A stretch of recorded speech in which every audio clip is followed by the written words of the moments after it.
Honored to partner with Mecca and their inaugural sculpture series to co-host their third installment with Dr. Paul Farber from Monument Lab on a topic that crosses the many disciplines of spatial construct in the public realm.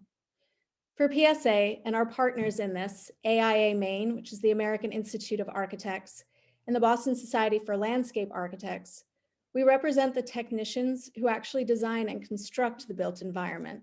And this is part of our own month-long series, reflecting on the past year and looking towards the future to examine how we can rebuild better. With our colleagues at Red Thread and Workplace Transformation Facilitation, we have spent time listening and learning from our community about experiences and expectations for returning to shared spaces and places. And we continue to delve deeper into how we can rebuild our places and spaces to be safe, healthy, and equitable for all.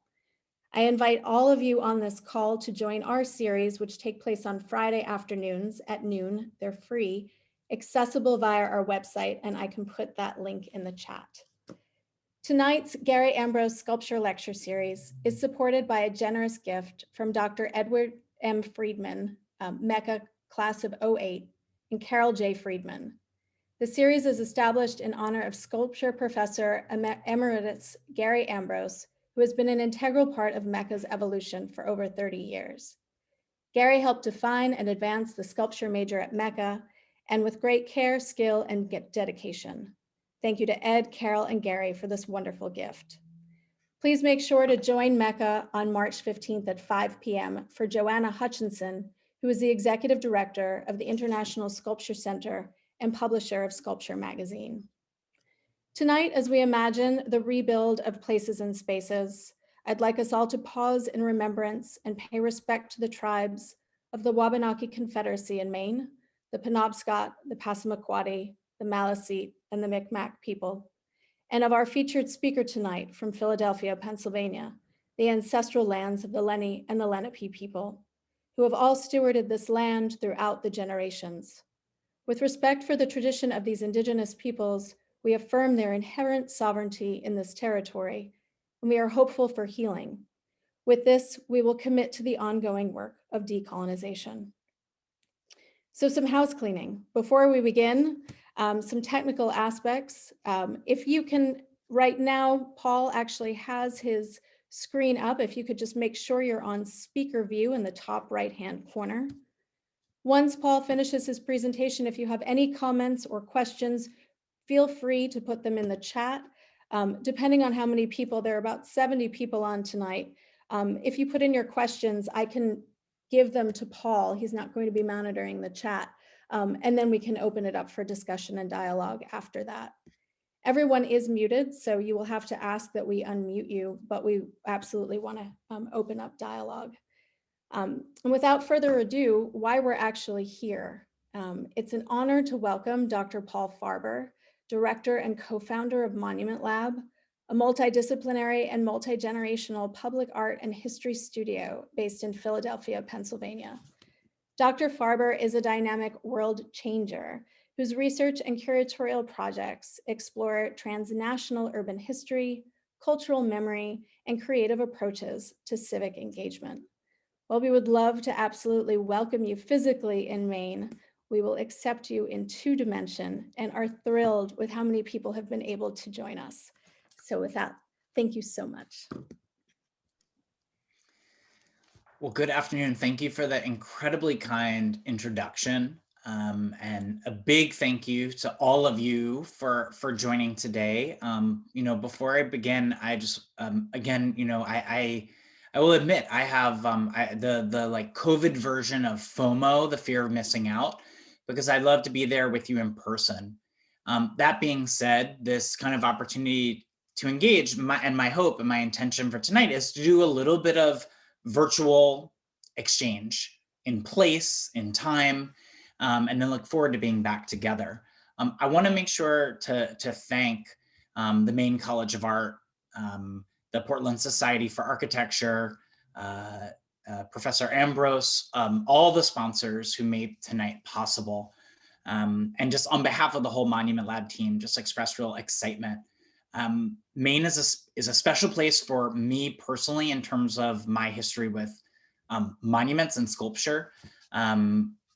Behind me, I don't know if you can see it, there's a piece of art that I keep in my office by the artist Jonathan Barofsky, who lives in Ogunquit, and brought me to Portland a few years ago to meet with him. And it was right before our Monument Lab 2017 exhibition. And I was able to ask him some questions about how monumental art lives and operates in public spaces. So I want to also acknowledge him and just to try to conjure as much as we can. We won't be together in the same place, but at least to appreciate our places. Tonight, I'm going to be sharing a few different things, notes on the moment that we find ourselves in this reckoning and reimagining of monuments in response to the need to address persistent and ongoing challenges and opportunities in public landscape. I'll share a bit about Monument Lab's work and kind of try to move in and out of spaces and kind of share with you my perspective. I'll be talking a bit about Monument Lab, and just to be clear, we're a public art and history studio. We're a collective of people. And while I'm a co-founder along with Ken Lum, there's a broad team, a multiracial collective of people. The best way to get to know us, in addition to this talk, is to follow us on social media at monument_lab and get a chance to meet our fellows, meet our writers, meet the artists that we work with. So without further ado, I will begin.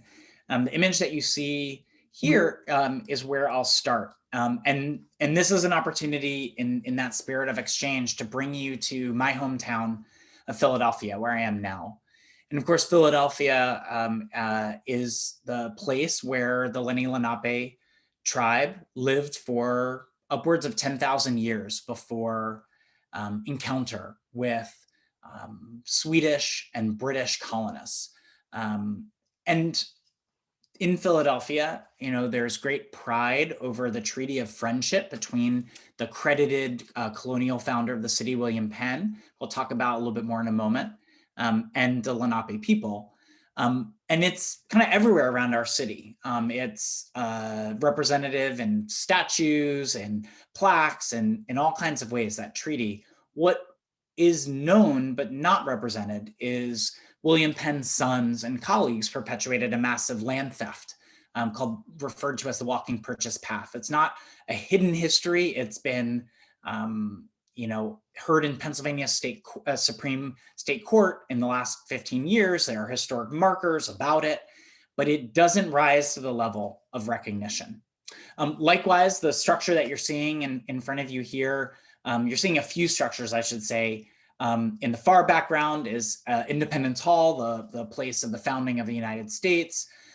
In front of it is a glass pavilion where the Liberty Bell is now held and interpreted.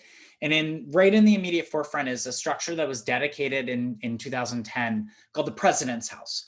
Because in the excavation of the site that would become the Liberty Bell Pavilion, not only did the National Park Service find the remains of the first presidential residence when Philadelphia was the nation's capital, and President George Washington lived there with his wife, Martha Washington. They also found the first presidential slave quarters where President Washington and Martha Washington would bring enslaved people from Mount Vernon in Virginia to Philadelphia. And because of the law of the land at that time in Pennsylvania, if an enslaved African-American person was brought to Philadelphia and was here for more than 6 months, they would gain freedom. And so the Washingtons looked out for that and would cycle people that they enslaved back to Virginia.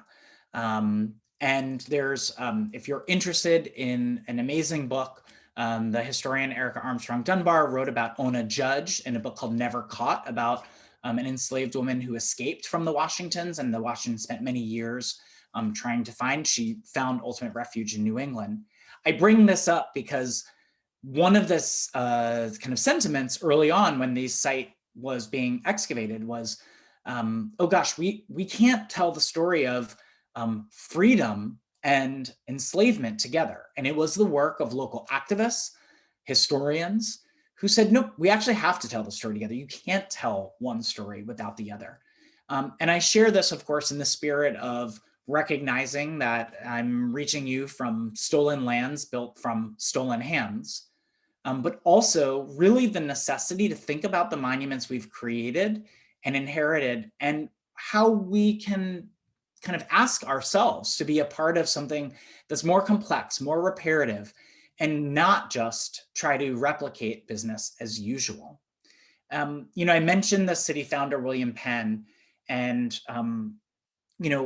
for the better part of the 20th century, William Penn's statue sat atop of our city hall as the tallest allowable structure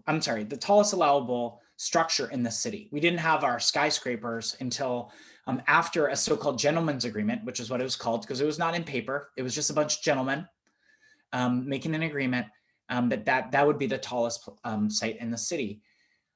I have friends from California who, when they came to Philadelphia, they would say, like, do you have a statue on the top of a building? Like, that's an earthquake worry. I think now what I grapple with is there's an editorial cartoon in the midst of our statue kind of reckoning in our city. We have had one statue of a notoriously kind of brutal former mayor and police commissioner, Frank Rizzo, removed right in front of City Hall.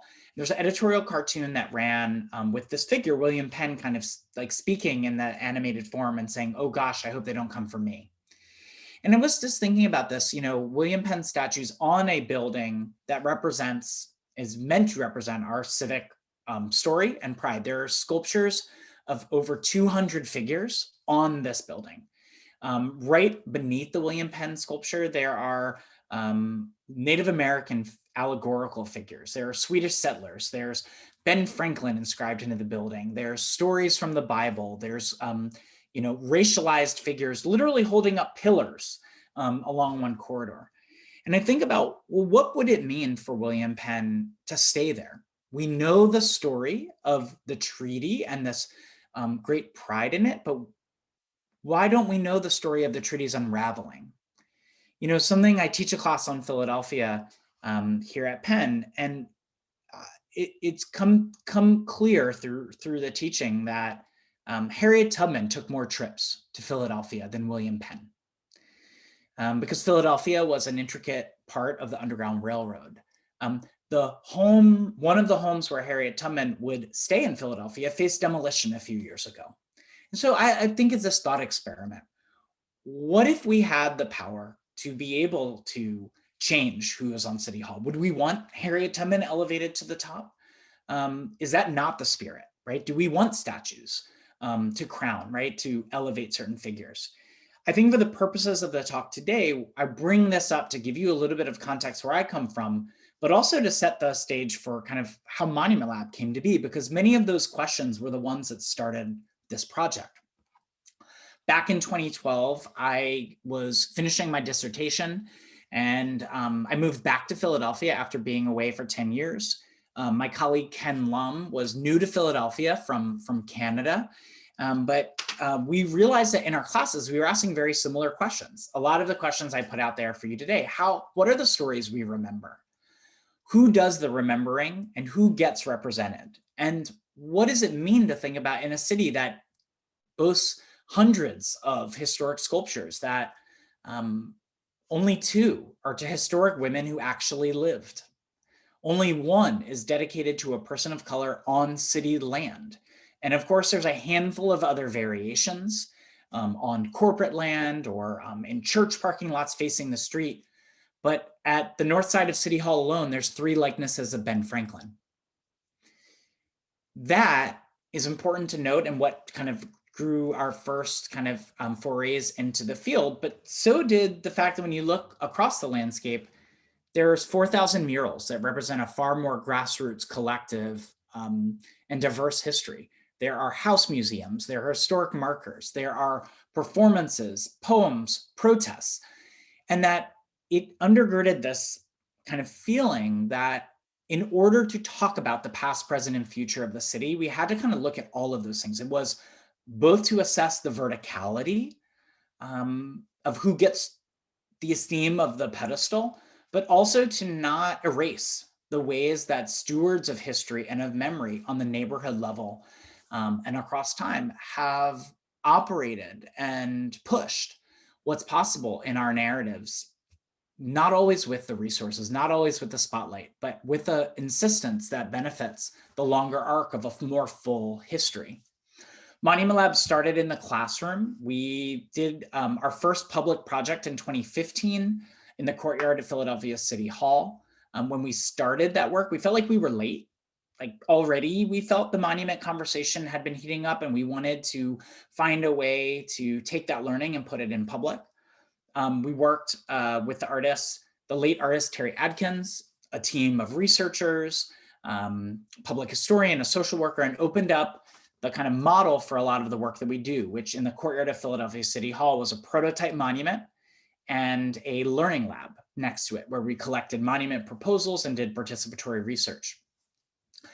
That set the stage for a 2017 citywide exhibition that engaged hundreds of thousands of people in person, if you can remember when we did that kind of thing, and several million online, and all around questions. And I'll talk a little bit more about that in the rest of my presentation.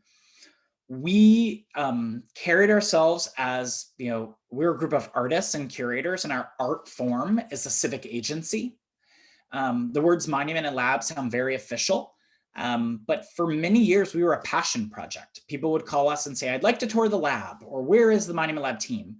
And we'd say, like, it's actually just a group of people. We set up shop in public spaces. We've, created offices and museum lobbies. But nonetheless, whenever we were outside, you realize that you get to meet people in crossing patterns. You meet people where they are. You theorize public space while in public space. It's hard work, but it's also incredibly fulfilling if you ask questions that you actually want to know the answers to. In the past year, we've had a transformative moment of growth. Thanks to support from the Andrew W. Mellon Foundation, we were inaugural grantees of their Monuments Project, which is a $250 million investment in updating and evolving the full monument landscape, a fuller story of the monument landscape in our country. We're incredibly grateful. It allowed us to hire full-time staff for the first time, and to do projects like our current National Monument Audit and other art and research projects and justice projects that we're up to. Over the last year, in a way, we felt like this was a moment that we felt coming with our fellows, with our artists. We wanted to see a reckoning around monuments. But of course, I think 2021 has its own profound cadence right now, but in the last year plus, what we didn't foresee is the degree that monuments would be kind of, I don't know, you can pick your metaphor. Lightning rod is one of them. Epicenter for social struggle is another. I think of monuments also as tip of the iceberg, where the symbols of a city, of a town, of a nation are seen, and they're connected to the systems of justice and injustice, democracy and exclusion. And this scene, which I find as one of the most captivating of the last year, of all the places that we could look at, in Richmond, Virginia, on Monument Avenue, right? On the left, aerial view of a statue to Confederate General Robert E. Lee on Monument Avenue, built as a whites-only real estate development, with monuments to the Lost Cause Confederacy punctuating this long corridor. And the monument for a long time felt untouchable. It felt looming above. It was a symbol of not just divisiveness, but of a status quo where you put up with an American apartheid. And following the murder of George Floyd, murder of Breonna Taylor, and countless other unarmed Black Americans, the swelling up, the re-eruption of civil unrest last summer resulted in something new, a new chapter for this space. Local activists reclaimed this as Marcus David Peters Circle, localized to memorialize a Black educator who had been killed several years before by police. This is a site that really, for many people, and I'll speak for myself, I haven't traveled that much this year, but Richmond is one of the places that I've been, really made me think about monuments in a different way.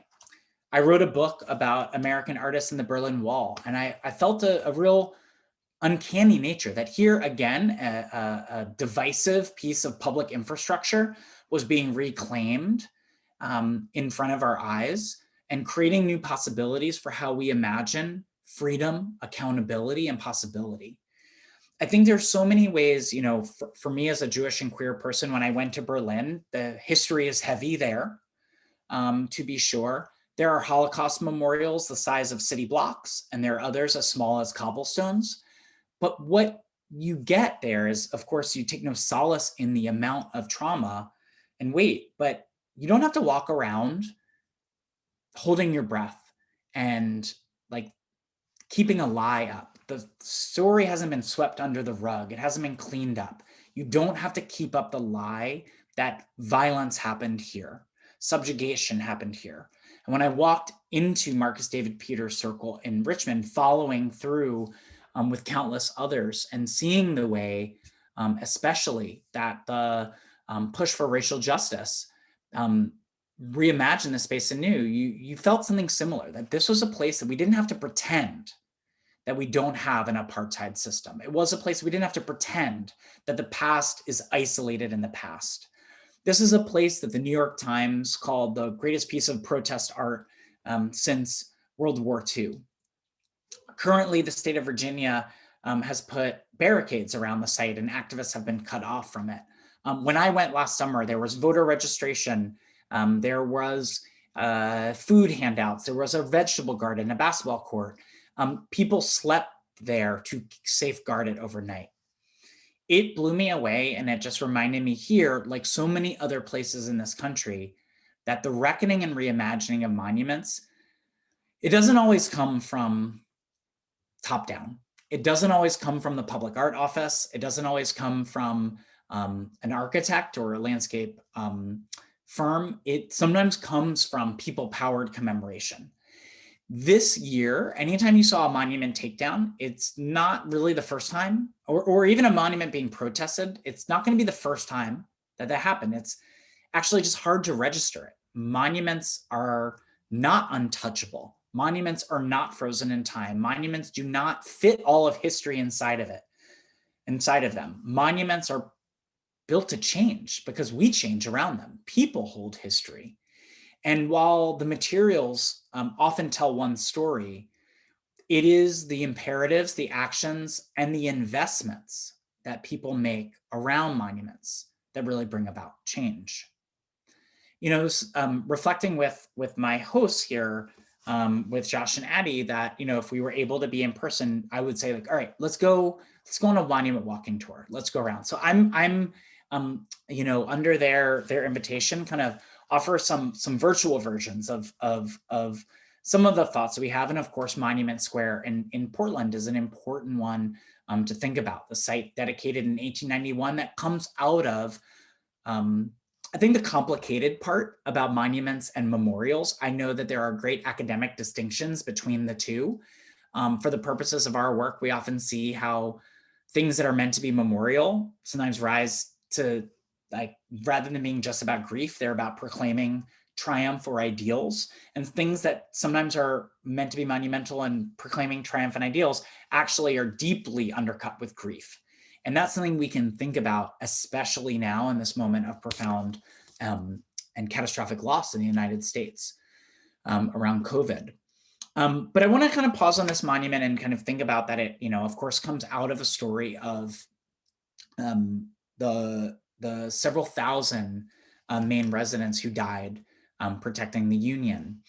And I, think again about this. Of course, there's here, this is an American monument with classical allusions to it. Our Lady of Victories, the the kind of goddess figure on top, and the simple inscriptions on the side and other kind of figures. Monuments are ensembles. Monuments are gathering points. But I will tell you, monuments do not hold all the history, right? And the kind of that idea of like, well, if you take away a monument, you erase history. I'm going to ask you, if you want to know about a historical event, you probably Google it, go to the library, look for an Amazon book, maybe go for a podcast, maybe look for a documentary. Do you go to a monument to tell that story for you and for your family or your friends? No. You sometimes will encounter a monument and it's part of the story. We know that history doesn't happen because some dude rolls into town on a horse and looks off into the distance, or a figure from antiquity is like coming to us in a vision. We often settle for that. And I think what I want to kind of emphasize is this can be part of the history. This is part of the story, but there's so much more to it. And I was just reflecting, I just typed in my Google machine, Monument Square and protest. And this image and a few others that I'll show really hit me. And for some people in this room, you may have been in the crowd in June of last year. You may have seen this. So I'm relatively new to it. I just note that sometimes when you just go looking, you'll actually find a little bit more of the story. And at least you'll find some questions that may not be able to be marked. But this, of course, the vantage point is from on top of the incline in Monument Square. And just thinking about, if you have monuments as spectacles, we look up to them, that's one thing. But what happens when monuments are platforms or perches or their own kind of megaphone outward? I was really taken, this is another image from another photographer, in the same way that, whether or not a monument was reckoned with this summer, monuments were the places that people went. They went there for a few reasons. One, in a lot of cities around the country, they were already places of protest, part of long-term campaigns to take them down, part of other kind of initiatives. But also monuments are the most recognizable and accessible place where systemic forms of representation and democracy or justice live. It's really hard to stand on a statute or a bylaw or a policy. You can stand on a statue. And I think it's part of what I'll talk a little bit more about, which is the makers of monuments actually relied on something very similar. There's no logic deep down of what a monument is or is not, actually. The definition of monument is actually still up for debate. But by creating one or gathering near one, it's a way to access both symbols and systems. This is not in Monument Square, but I was just so taken with this. It echoes a lot of other images you may have seen here in Lincoln Park. And just the inclination to rise up, to be represented. We know that history doesn't happen because one person acts. Of course, here, our eye, though, through the camera goes up. We look at that, right? And so what does it mean to think about expanding the pedestal, whether it's fitting more people, whether it's changing out figures, whether it's just understanding the need for something dynamic, right? And so I'm just taken by this.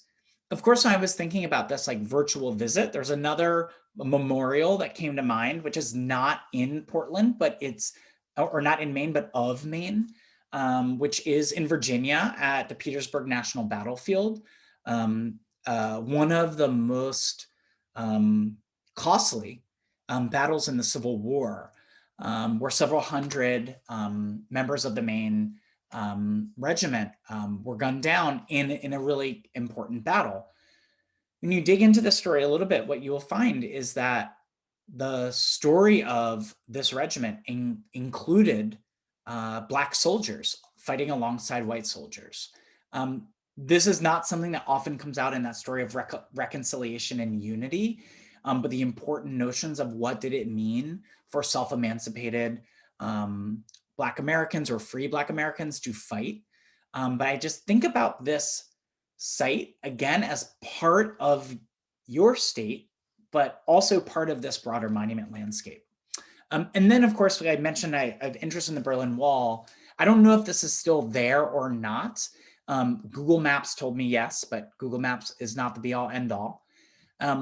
I'm very interested, and this really kind of what kicked off my interest in monuments, at least in my research, not earlier in life, but in my research, because there were all these pieces of the Berlin Wall displaced from Germany after the end of the Cold War and put back up in American public spaces, like this near Commercial Street in Portland, but also like by the Space Needle and subway stations at presidential libraries.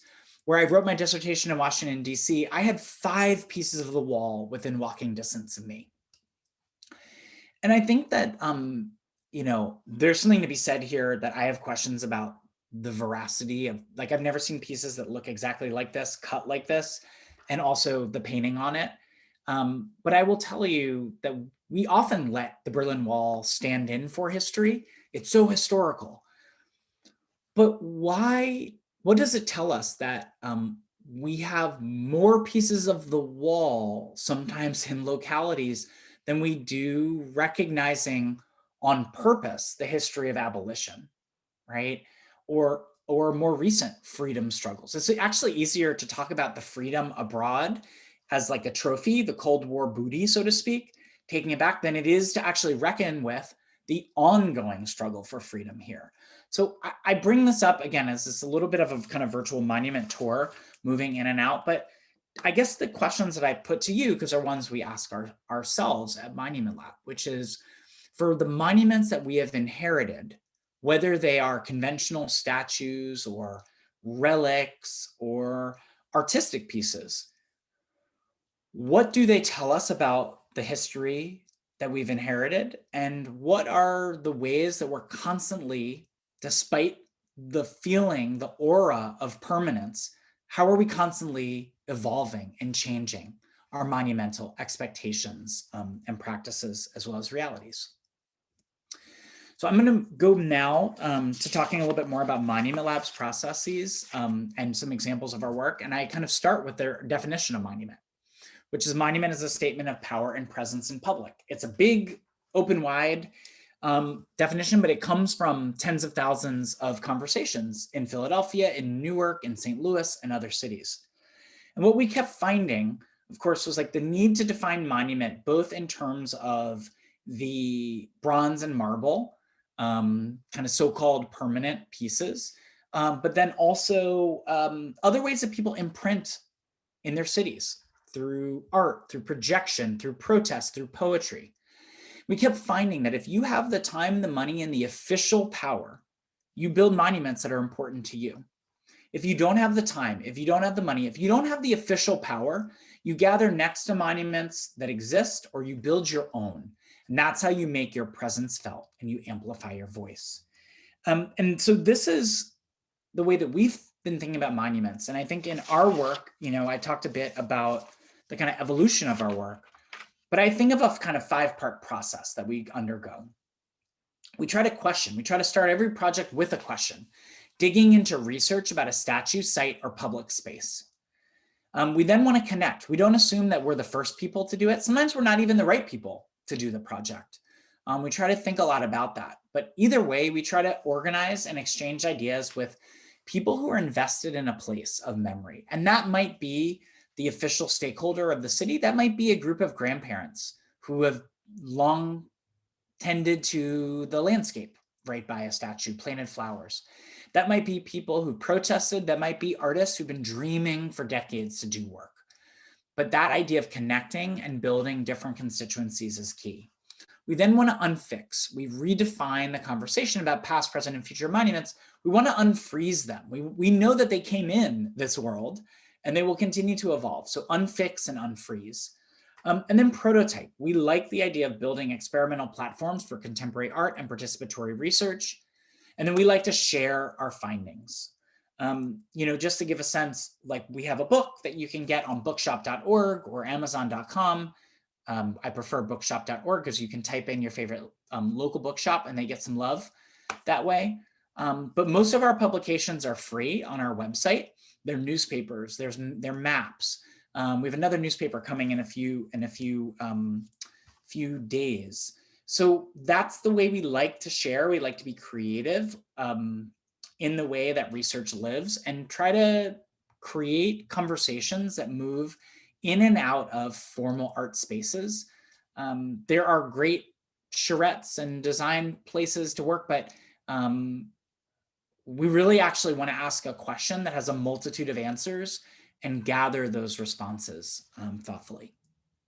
So I'm going to run through a few of our projects, prototype monuments like this project with Karen Olivier, who spends a lot of time in Maine during the summer. So if there's a way to engage an artist, bring Karen Olivier.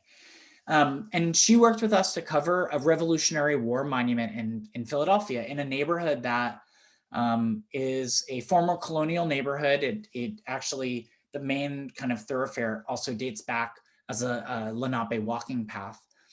Now it's predominantly Black and working class. And she covered a monument, not that's like so-called controversial, but actually one that kind of fades into the background. It's a memorial to a lost battle of the Revolutionary War. She covered it in a mirror, and which is made of, for the sculpture folks here, is acrylic, an acrylic mirror. And she said, I want to see, if we talk about how monuments reflect us, let's make it literal. And it was fascinating. We had a plan, of course, and we were like, oh my gosh, what happens? It's like a new car going off the lot. Like, what happens when it rains? What if it's defaced? And we said, let's see what happens. And, you know, thanks to, in many ways, Karen's own engagement in the neighborhood, over time, it was not defaced. It was, in fact, it was cleaned by someone who appointed themselves kind of a self-appointed conservator once a week. At first to our chagrin, and then you just let go. You say it's more important. There were prayer circles. There were, of course, selfies. Sometimes you'd approach the park and the monument would disappear based on the foliage. And I think what was powerful about this was it was about the site, it was about the space, but it was also about trying to interrupt what's expected. The artist Tanya Bergera worked with us and in some ways wanted to do a traditional monument. It was elevated, it was figural, it was outside the Pennsylvania Academy of the Fine Arts. But for Tanya, who wanted to make the monument to new immigrants, she also said it should be made of unfired clay. Over time, it should fall apart and reveal armature. It should have no recognizable face or torso, so you'd know race, ethnicity, or gender. And for Tanya, she wanted to make a monument about presence that would honor new immigrants, especially immigrant groups that didn't have memorials or monuments in Philadelphia. But she also wanted to monumentalize loss, the cycles of losing oneself in the process of becoming. And so in part, what Tanya wanted was a sculpture to fall apart. And she asked us to keep a series of 4 extra ones in case we needed to use them and recycle them. And in fact, we had to change out one of the sculptures. Not only was this a really moving project, I get texts every day like, oh my gosh, this piece fell. It would make people pause and look.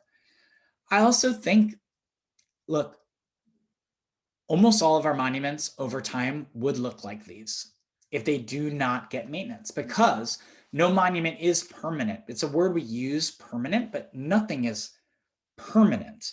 The plastic cap here might be more permanent than any monument I could build that I have right here on my desk. Monuments require maintenance money and mindsets to keep them up. And Tanya's work reminds us of that. The artist Mel Chin made To Me. It was a monument to me, to you, too much me, two of me. And the idea is that anyone could be monumental. You could go rise to the level of 7+ feet. And there were, if you see it from above, this is right in the City Hall courtyard. So that's the William Penn statue right there. There are 90 feet of ADA accessible ramps sneaking behind. And I will tell you, like the amount of times that I give credit to my team who were like, do not put a staircase there. If it's about access, it has to be ramp.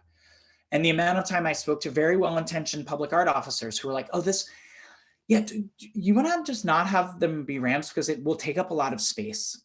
I think about this project is so dynamic in part because I got to experience, I was one of 50,000 people who went up and like, you're a monument, but then you're like, wait, that person's a monument. Wait, what's our relationship? What about me down there? Like it was kind of an anti-selfie. structure because like in order for you to be seen, you had to be seen by someone else. So you got to embody the monument. But the thing was this, that behind the monument, to make visible the networks of power and access that often are invisible, I thought was one of the most important facets of this project.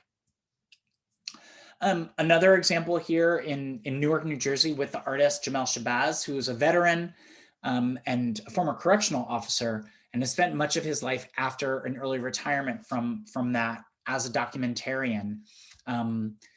In Newark, New Jersey, he wanted to make a kind of honor to Black veterans in the city in a space called Military Park, which is the second oldest park in the country, second to Boston Common, and has a sculpture behind it, you can see in the background, by Gutzon Borglum.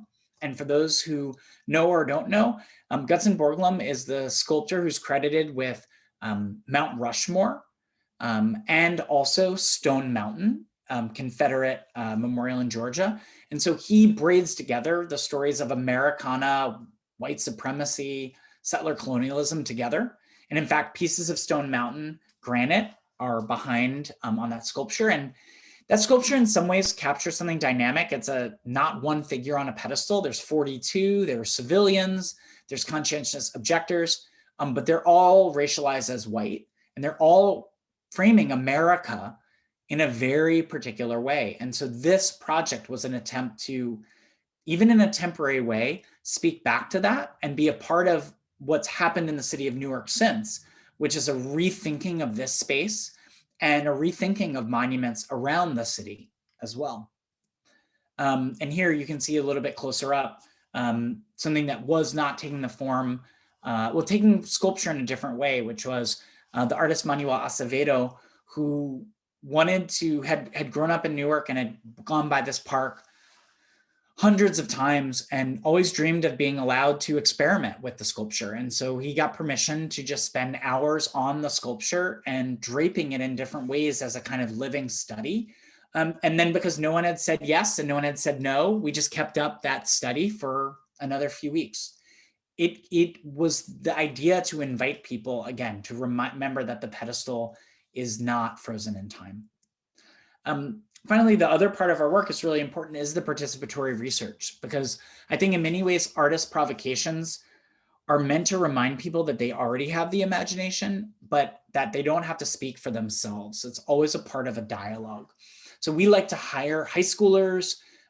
We like to hire local artist educators, college students on summer break, but during the year, give them credit. And really with the kind of mantra of paying people for the work they're already doing, recognizing there are already people asking questions on a local level and thinking about ways to work with them and engage them and pay them for their labor. A lot of the work we do, though we have a data team and have a wonky side, we like to do exercises that use pieces of paper in public because you can break a piece of paper. You ever filling out a form online, and it's like, you have the wrong number of characters. I don't know if that's the sound it makes, but I hear that in my head. But on a piece of paper, you can like write in the margin, you can say like, oh, I don't like your question, Monument Lab, and I'll add my own. And so we really like that as a method of engagement.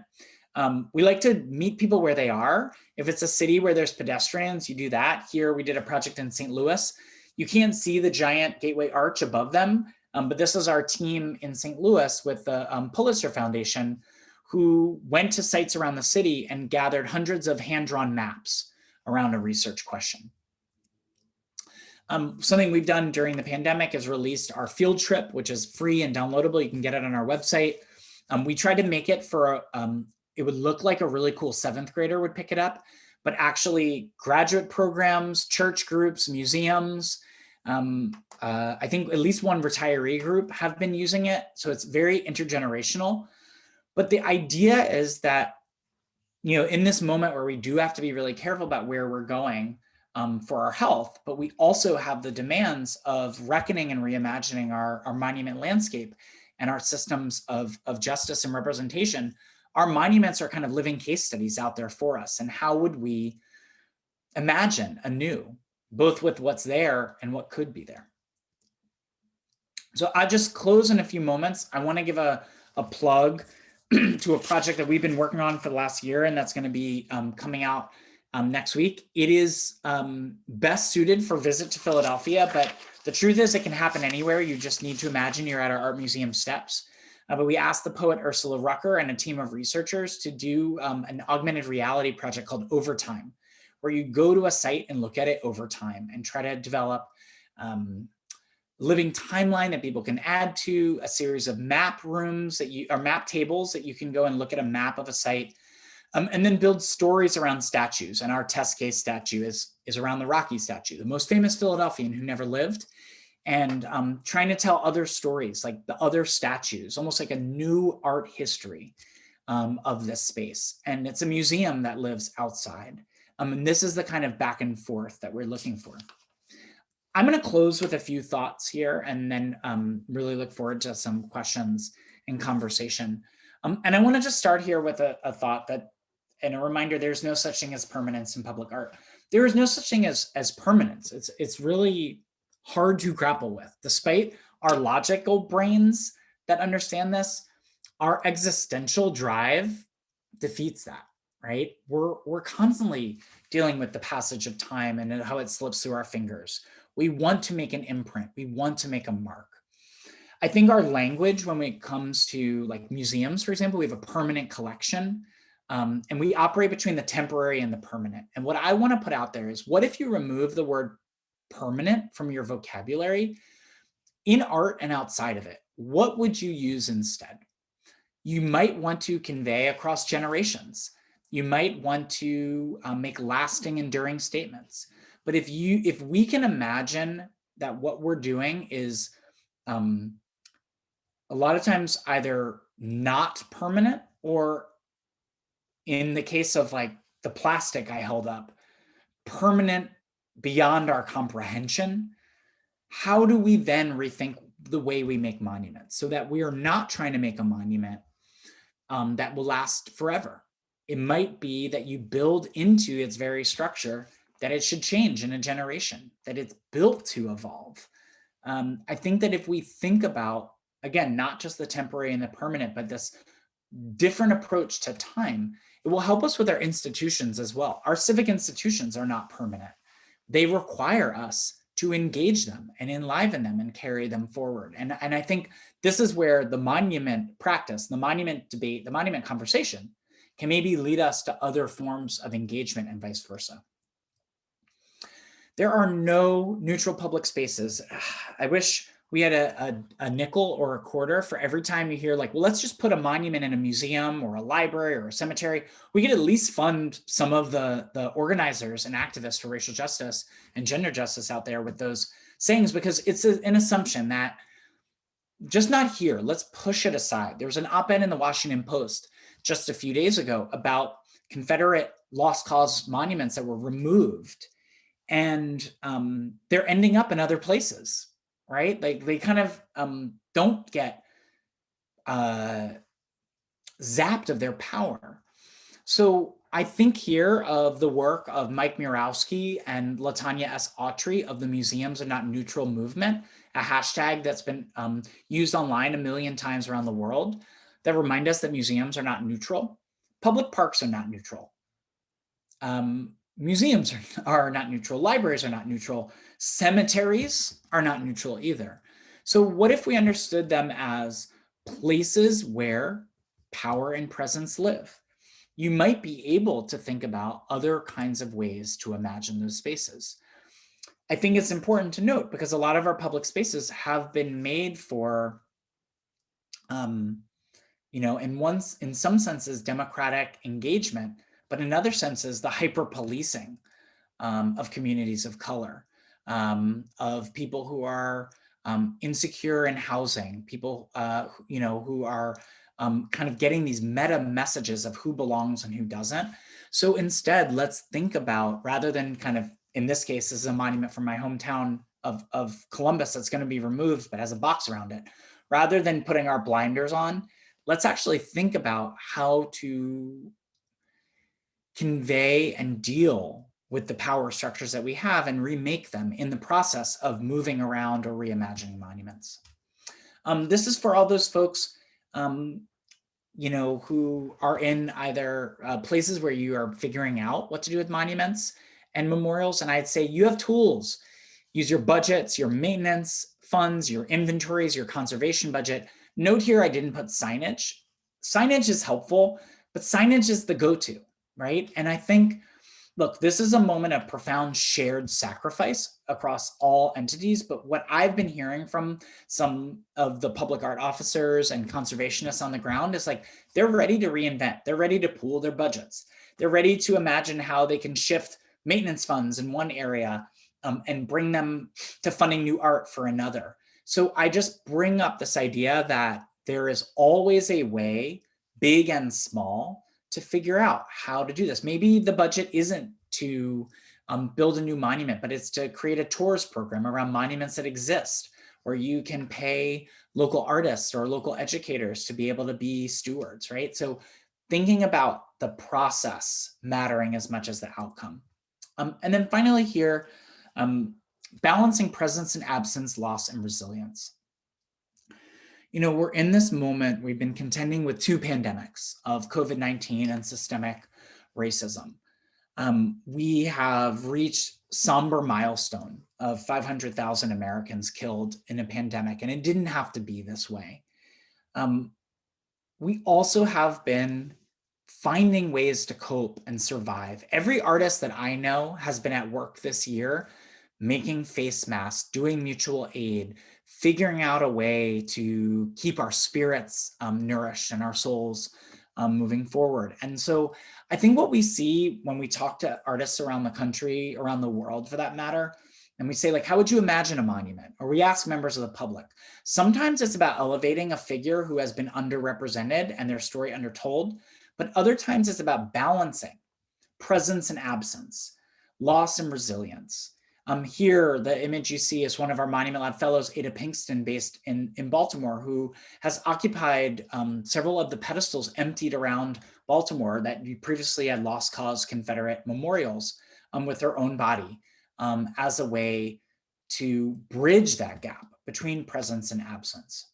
I think, as I close, what I want to get out there for everyone who's on this call, I think all of us are meeting for the first time, or maybe there's some old friends here or old colleagues as well, is just a wish, a final wish, which is that all of us can do work that's big and small, and it's all required of us. Big because these are heavy issues that will take a generation or more, but there are small actions that we can do as members of audiences, as participants, as community members, again, in big and small ways, to critically engage the monuments we have inherited and unearth this next generation of monuments. And on that note, I say thank you.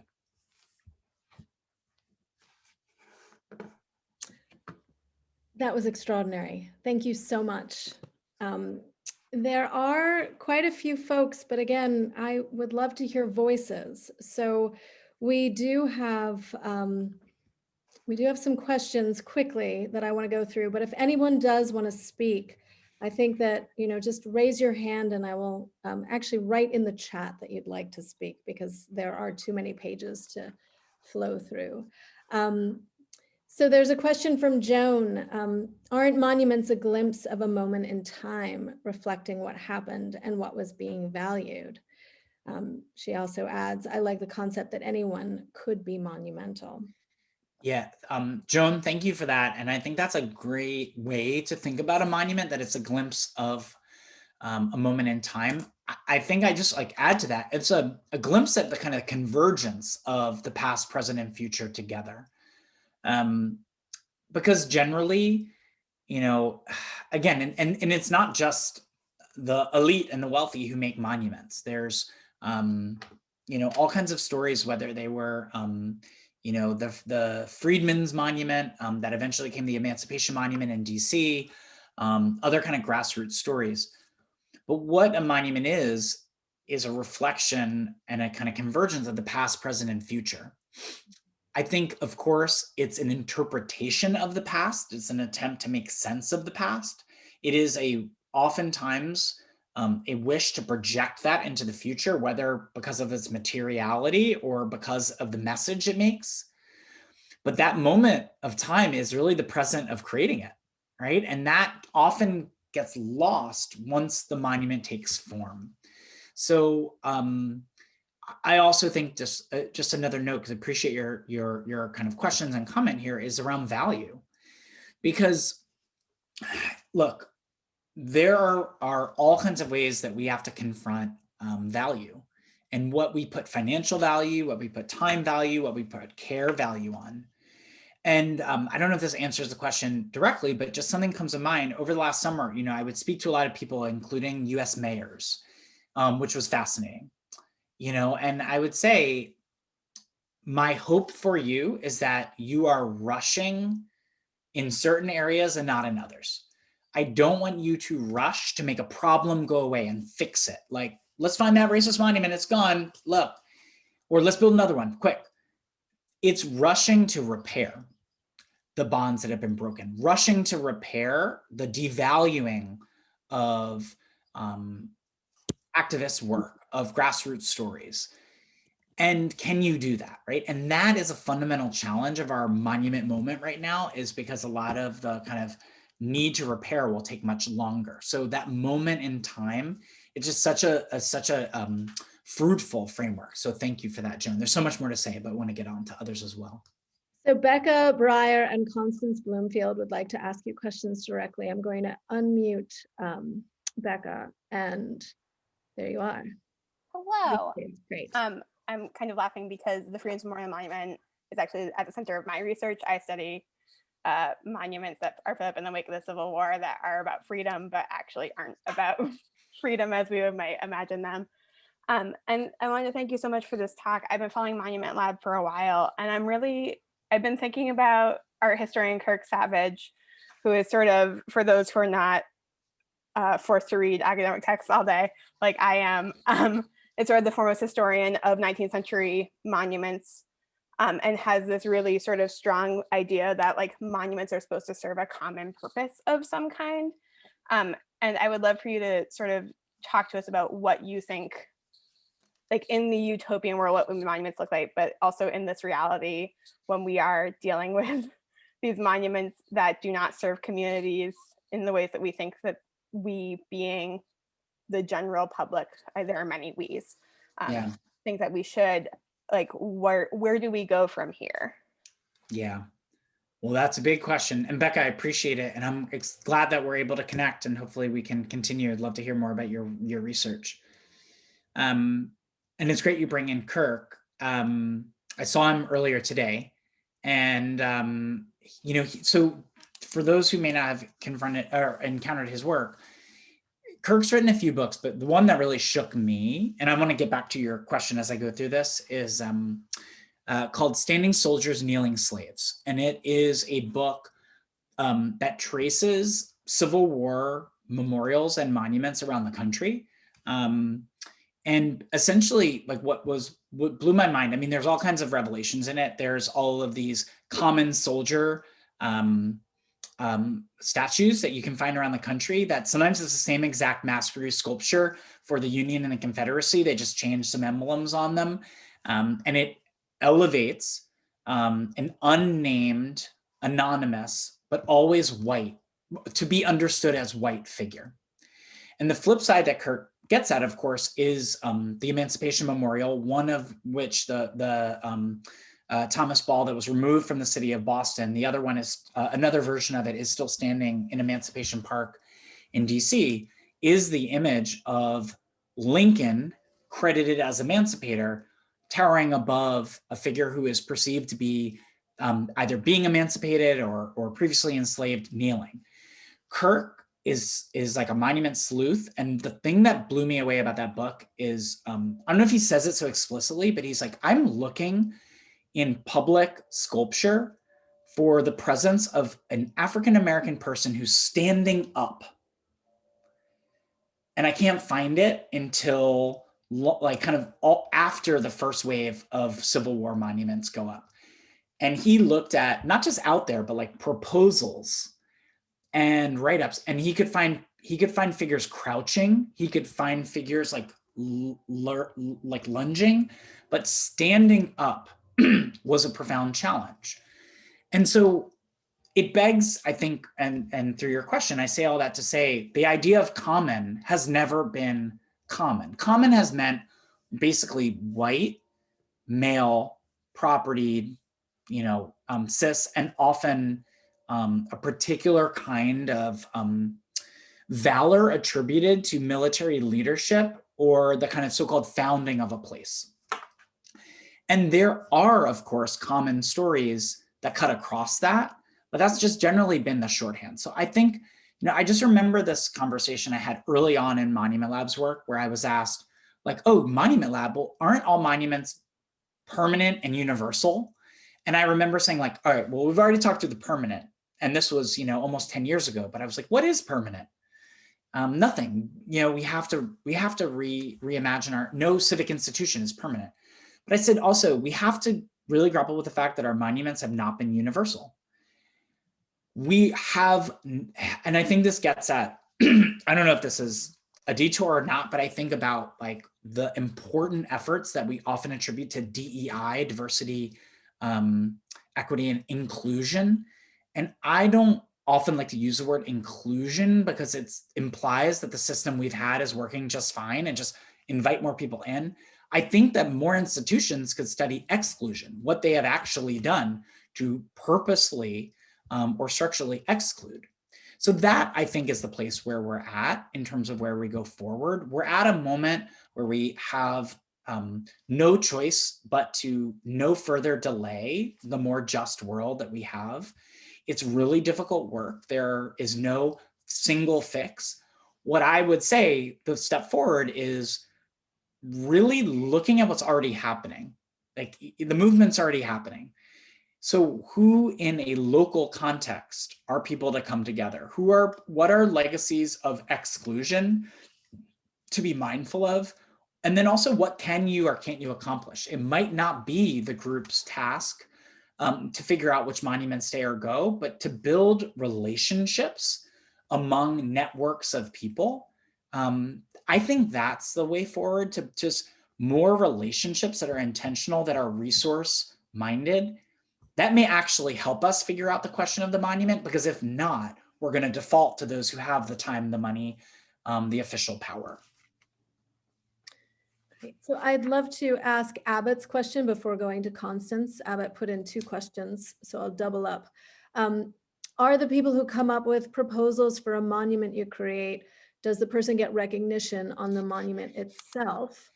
And second follow-up, well, not really, but has anyone proposed a monument in honor of people with disabilities, such as Helen Keller? Yeah. I don't know if there is a Helen Keller monument, but there is a whole line of thought around both monuments to people with disabilities and creating monuments that are accessible universally. I've seen in certain cases, like in addition to a plaque, like either a braille or small scale modeling nearby. So it's absolutely an important kind of framework. Again, I think Mel Chin's project helpful in this regard. So for the projects that Monument Lab is a part of, we try, there's a few different ways that credit works. So one of the ways that credit works is that if we're working with an artist, we credit them.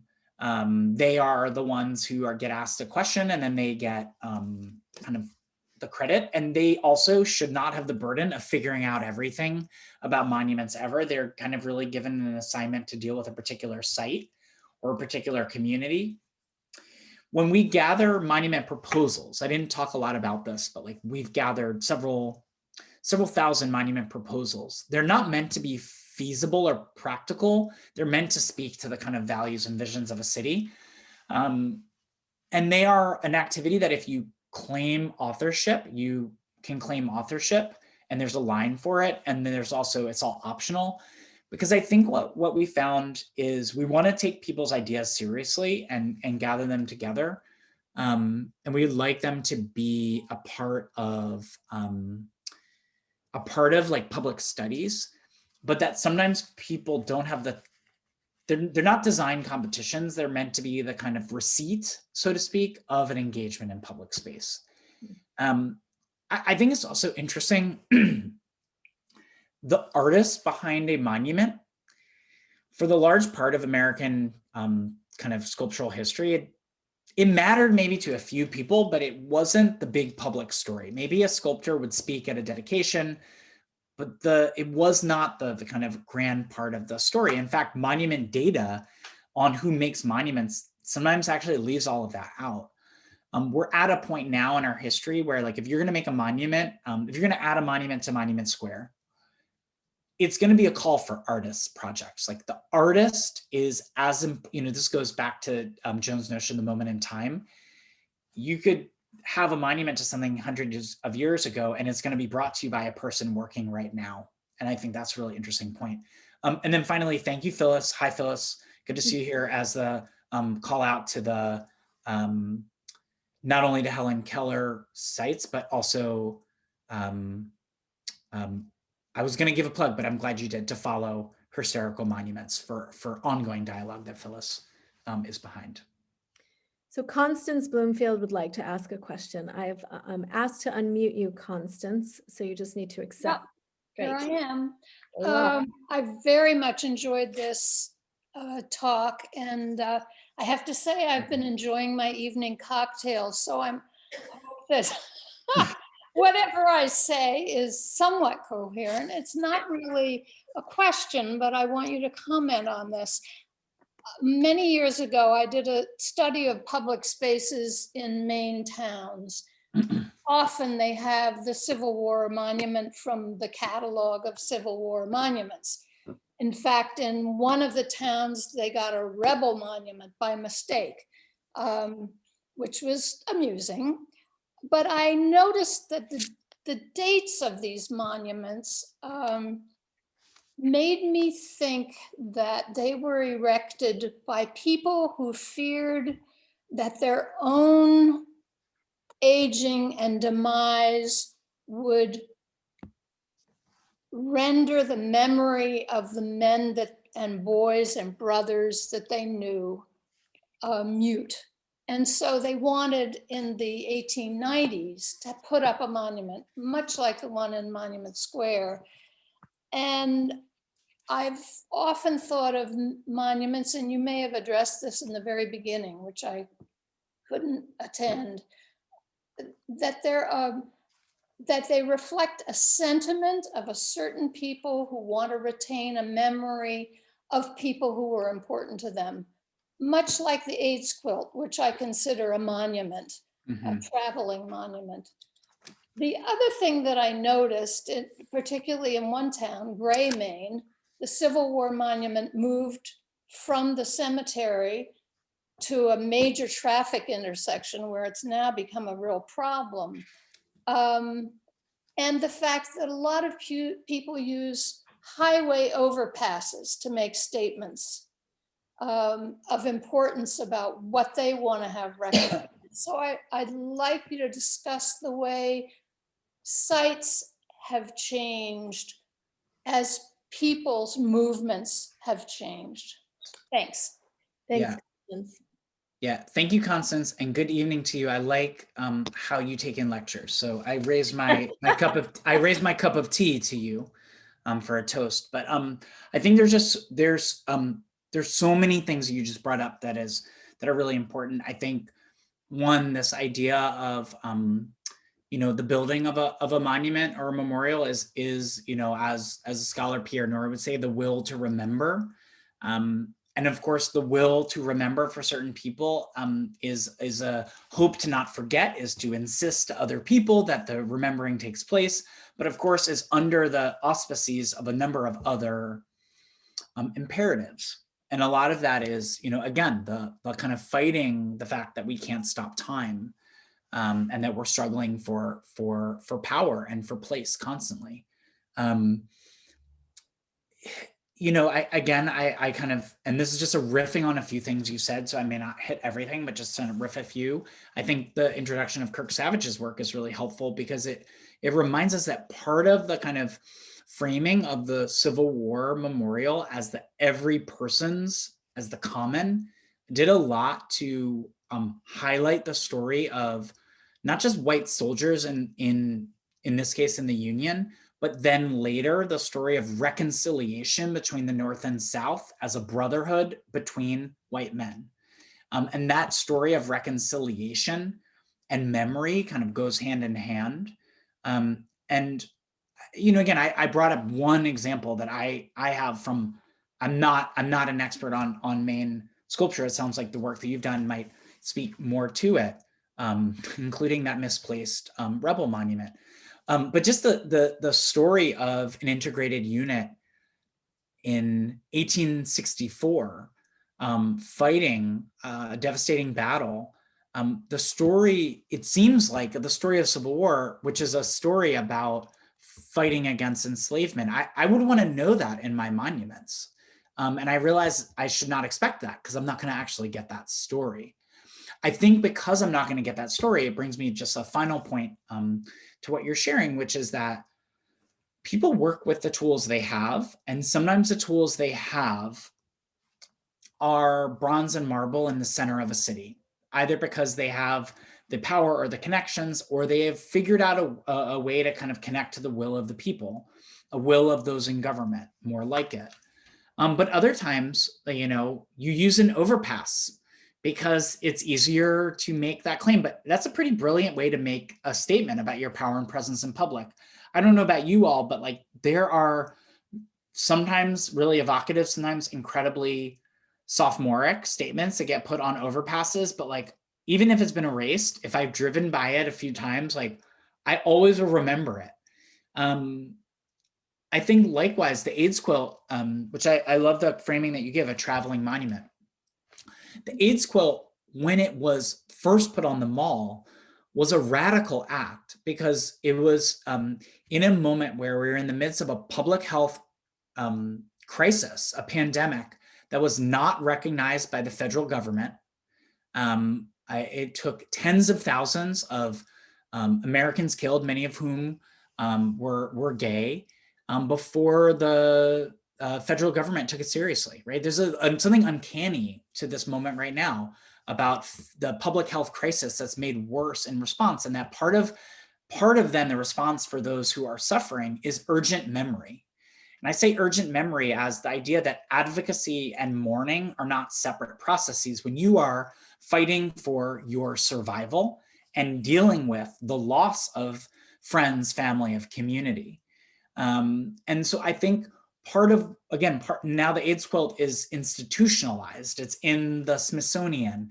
It is now considered a piece of Americana.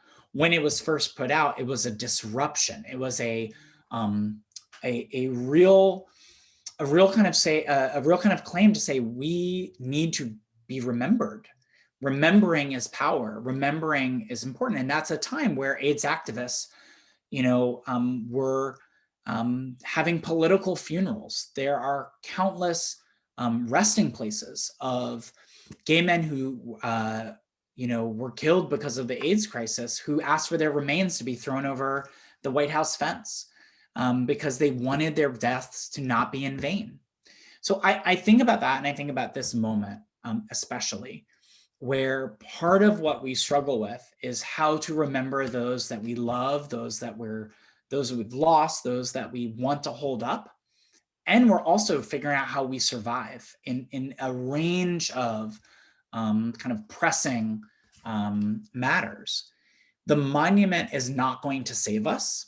The monument is not the be all end all, but the monument, or monuments, I should say, because it's never one in isolation, are part of a landscape where we figure out where we have power, where we have possibility, where we have coalition. And so there's a lot to say, but I'll end it with an appreciation of what you said, and hopefully I've covered enough of some of the things you said, and clearly we could keep going. We could, and that's a question. So I want to be respectful of everyone's time. For the Mecca community, I know that this lecture usually ends at 6:15. We can take it a little bit longer, Paul, if you can answer a few more questions. But For those that do have to run to classes, I will let Paul give us his range of how many more minutes a few more questions. And then also you can find Paul through the Monument Lab website as well and keep that dialogue. I also, before people do sign off as numbers start to diminish, next Monday, the 15th, Joanna Hutchinson from the ISC and Sculpture Magazine will be speaking on this platform through the Gary Ambrose lecture series. And then for the PSA, AIA, and BSLA lecture series, next Friday at noon, the 19th, we have Dr. Sarah Jensen Carr from Northeastern University talking about the topography of wellness, how American health and disease shaped the American city. And so that should be really amazing. And so I just want to check in, Paul. Yeah, well, I was going to say, one, for those who have to go, thank you so much for being here. Keep in touch. You can follow us at monument_lab on Twitter or Instagram, or join our mailing list on our website, monumentlab.com. I have time probably for 2 more questions before we close for the evening, and look forward to, as we said, hopefully seeing you in person in the not so distant future. Yeah, so what's interesting actually is I completely overlooked our co-host, Josh, who had asked a question early. In fact, the first question. So how do you suggest balancing between political and decorative or beauty? This is a very sculptural question. Yeah. That's a juicy one. Yeah. But for a few different reasons. I think so I'll just give you my hot take for this. I don't think beauty is a stable concept. For me, it's not just beauty as in the eye of the beholder. I think of like the beauty of an artwork is in the way it's engaged, in the way it's lived with, in the way that people make meaning from it. It's not inherent in it. And I can think of some artworks that are not like social practice, civic engagement artworks, but it is about the way that it lives and functions in the world. That's part of its story. So it's not just an artwork that is molded by everyone. Because I think of that as part of what is beautiful, what is aesthetically pleasing, what meets my eye with invitation and allure. So I think that beauty historically, again, is not neutral, just like as I was saying before. So I think it's helpful for us to rethink and reconsider beauty, and I think also decoration. Again, that's why I called your question juicy, because I'm thinking about a number of different places, but the one that really comes to mind is Philadelphia City Hall. And as I mentioned, there is a functional clock tower. There's non-functional statue on the top, and then 200 plus sculptures around the building. And one could say that's decoration, that's the background, because there's civic offices inside. But that there's this one corridor with 4 pillars, and each of the pillars is held up by a series of allegorical figures that represent different kind of people from around the world. And this was the turn of the 20th century. And it was thought to be progressive to have one column of Hellenic representatives, Asiatic, African, and indigenous. And you look at it now, and it's holding up a part of the building, and it's not just decoration, it has been left there, right? So I think that one of the things we can think about is decoration as part of also a value system. I want to throw in something else here, which is like materiality and waste, and the decisions to be able to use recycled materials or materials that are kinder to the environment. Decoration is not something you just fall back on. It is part of that's why I say process matters as much as outcome. And then finally, this idea of the political. And, I want to kind of tie that back to my notion of the big and small, that the political is, of course, the systems of electoral politics, of local ordinances and bylaws and statutes, but it's also how you make decisions in your everyday. It's who you hire, what words you use in a meeting. When do you say the status quo is pretty good for me? And what are other times where you disrupt it because you say it's actually doing harm? Like doing the thing the way we do it now is causing harm. So I don't know if it's properly answering your question, Josh, but I think about that idea of balance between, and if in kind of a final way, is again around this idea of like being thoughtful about what systems of politics of beauty you've inherited that are meaningful to you or meaningful to people around you and make sense of it. And then also, how do you open up possibility that you can adapt to them without losing yourself, that you can expand your sense or at least make room for other people's systems of beauty and possibility. And that there's not a zero-sum game. It's actually really important to build coalitions, not just of action, but of understanding as well. There's a really great question that actually reminds me of our first conversation we had, which was more a call to the participants of this lecture. What kind of work and projects and organizations does the Mellon Foundation grant support to? And you were actually going to mention, sort of keeping your eye out for folks that were doing work that you were participating in. And Becca, actually, I invited because I had heard Becca on Maine Public Radio talking about monuments in Maine. But Carlos asked the question, Indigo Arts Alliance was on this call as well, and they ran a series earlier. They're working with the Atlantic, is it the Atlantic Box? Someone, I think it's, sorry, Becca.